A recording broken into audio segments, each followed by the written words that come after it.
पहा, इथे मी 1 वाटी ही ज्वारीचं पीठ घेतलेलं आहे, 2 चमचे बेसन पीठ आहे, याच्यात आपण पाव चमचा हा हिंग घालत आहोत, हळद सुद्धा आपण पाव चमचा घातलेली आहे, याच्यानंतर जिरे पावडर ही पाव चमचा घालत आहोत, त्याच्यानंतर धने पावडर पाव चमचा घालत आहोत, याच्यात आपण मीठ घालत आहोत,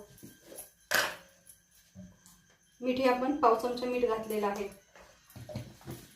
आणि याच्यामध्ये आपण मिरची लसूण याची पेस्ट ही अर्धा चमचा घातलेली आहे। पहा, हे व्यवस्थित मी आता मिक्स हाताने करून घेते, एकजीव करून।